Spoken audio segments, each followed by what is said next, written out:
Assalamualaikum warahmatullahi wabarakatuh. Perkenalkan kami dari kelompok Duh Gusti akan mempresentasikan proyek kami yang berjudul Virtual Reality Botanical Explorer, simulasi kebun raya Bogor berbasis VR. Next.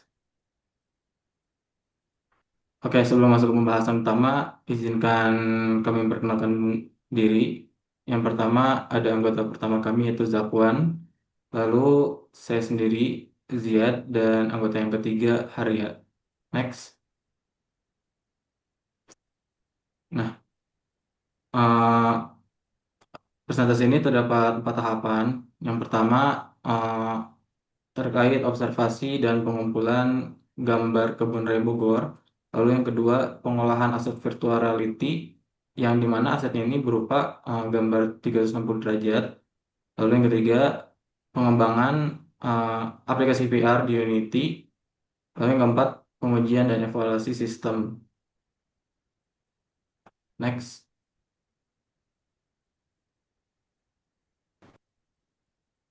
Nah, pertama, latar belakang dari proyek kami ini, yang pertama, Kebun Raya Bogor ini merupakan salah satu destinasi wisata, edukasi dan konservasi tumbuhan terbesar di Indonesia. Namun tidak semua orang memiliki kesempatan untuk mengunjunginya karena keterbatasan jarak, waktu maupun biaya.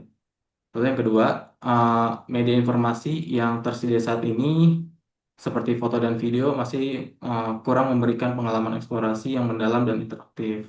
Nah, melihat kedua kondisi tersebut, kami manfaatkan teknologi virtual reality untuk menghadirkan pengalaman yang lebih imersif dengan visualisasi panorama 360 derajat. Pengguna dapat menjelajahi berbagai lokasi di Kementerian Bogor secara virtual, seolah-olah berada di sana. Next.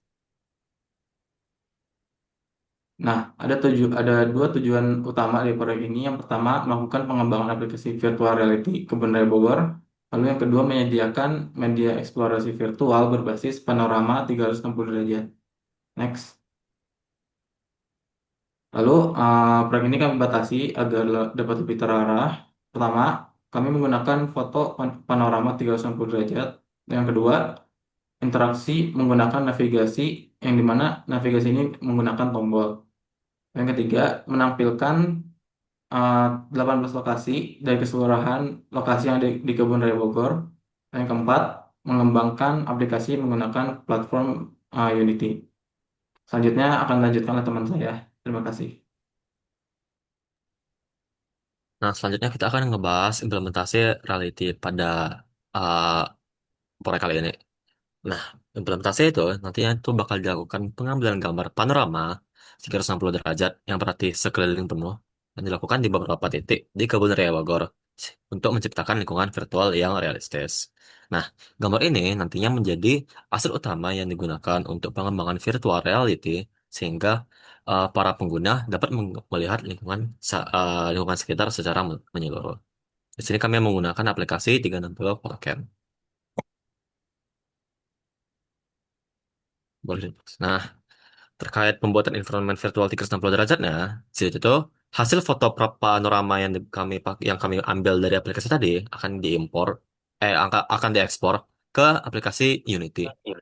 Lalu juga kita akan memasang material pada InfoTexper dan mengatur rotasi dan skala agar pengguna dapat melihat lingkungan dari dalam. Lalu terkait implementasi interaksi, kami nanti akan membuat tombol pada scene, mengatur fungsi-fungsi tombol, dan menghubungkan perpindahan antar lokasi ataupun menampilkan informasi.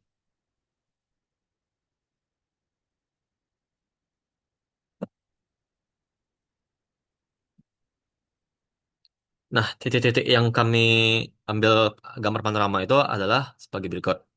Pertama-tama tentu saja titik awal, lalu ada Taman Meksiko, Taman Akuatik, Tugu Sawit, Kolam Gunting, Resto Rasa, Makam Belanda, Monumen Lady Raffles, Taman Neretes, Tugu Rainbow, Taman Taman Tasman, Museum Zoologi, Taman Arasi, Tugu Dua Abad, Ekodom, Geria Anggrek bagian di luar atau outdoor, dan Geria Anggrek yang indoor. Juga Taman Sujana Kasan. Nah, selanjutnya mungkin sesi demonstrasi akan dilanjutkan oleh teman saya. Silakan. Baik, selanjutnya saya eh, masuk ke sesi dokumentasi yang akan yang akan menggunakan Unity ya. Langsung saja. Sebelumnya, apakah sudah terlihat? Lihat, lihat. Oke, bentar.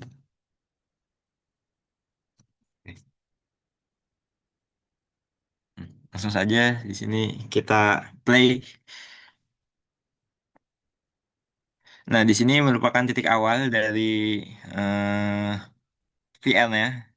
Lalu di sini juga menampilkan setiap scan atau setiap tempat lokasi itu akan menampilkan eh, informasi, papan informasi dari setiap tempatnya.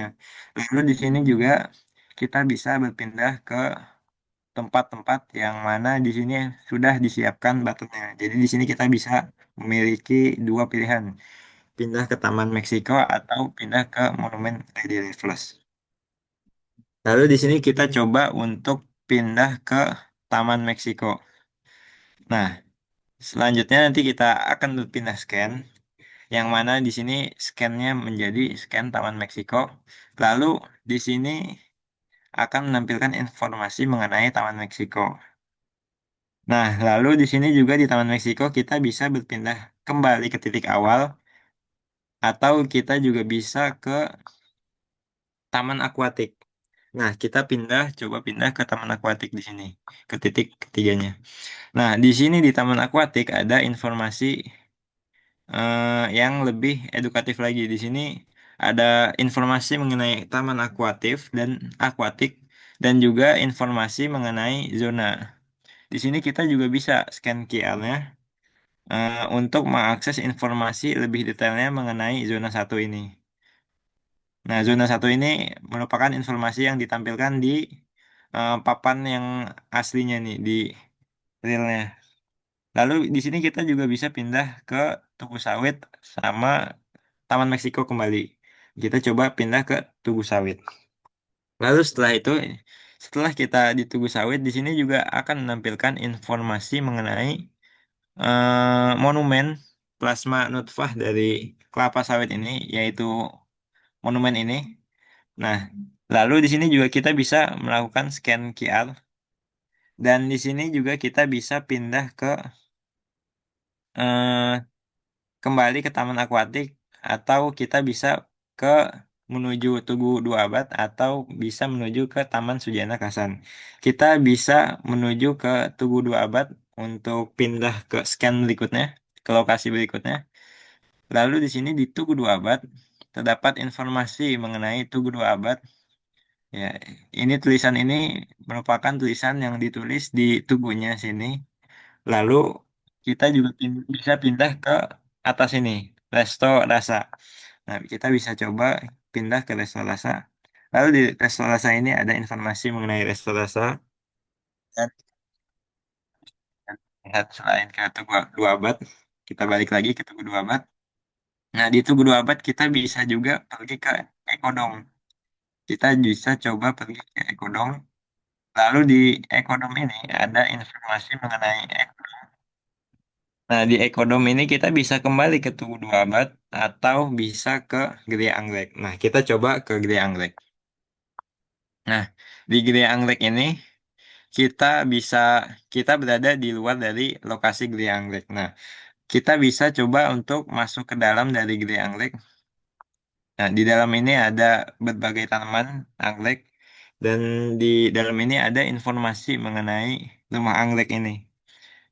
Nah, lalu di sini kita bisa kembali keluar dari Gede Anggreknya.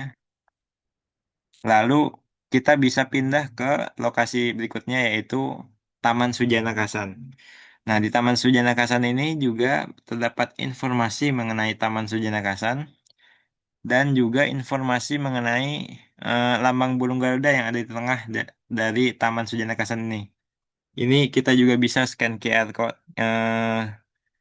QR code-nya untuk mengetahui informasi lebih lanjut dari lambang burung Garuda ini. Kita bisa pindah kembali ke Gria Anggrek atau bisa juga kembali ke Tugu Sawit. Nah, kita kembali saja ke Tugu Sawit. Lalu kita juga bisa kembali ke Taman Akuatik, kembali ke Taman Meksiko, lalu kembali lagi ke titik awal. Nah, di sini kita bisa juga coba untuk ke sisi kirinya, yaitu ke Monumen Lady Raffles.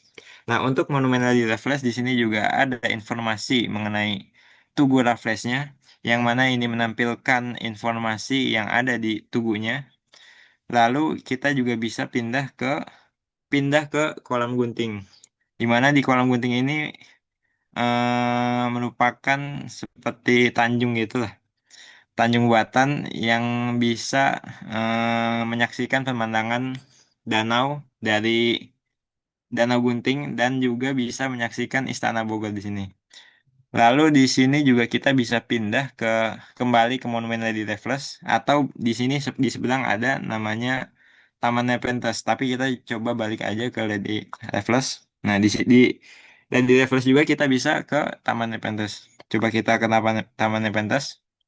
Nah, Taman Nepenthes ini berisi tanaman-tanaman yang biasanya itu memakan serangga, seperti kantong semar, Venus, dan lain-lain. Nah, di sini kita bisa membaca informasi mengenai Taman Nepenthes, lalu bisa juga pindah ke berbagai tempat. Di sini bisa ke kolam gunting yang tadi, lalu pindah balik lagi ke Monumen Lady Raffles, atau bisa ke Tugu Landmark.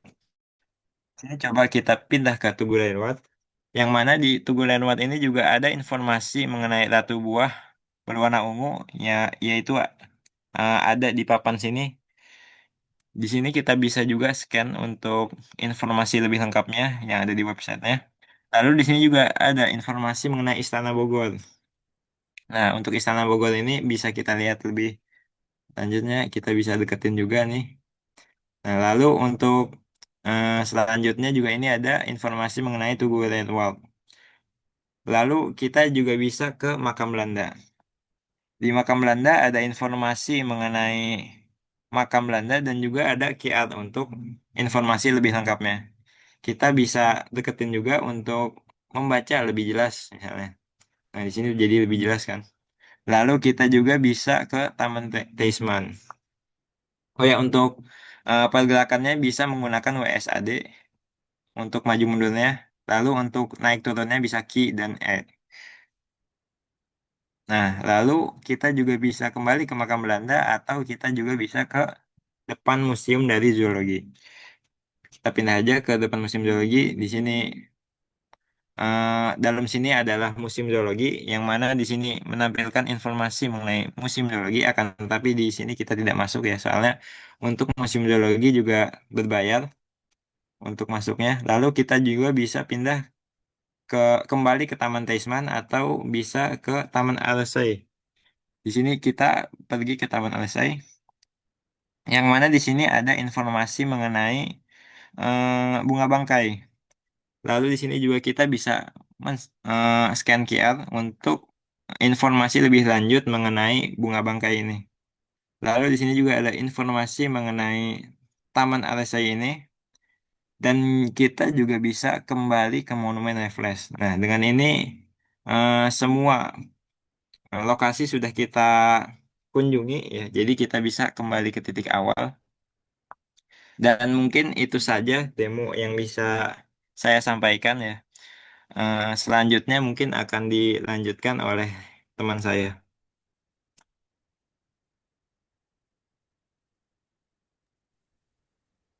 Oke, mungkin itu tadi demonstrasi yang sudah ditampilkan oleh teman saya yang mewakili hasil proyek yang sudah kami kembangkan.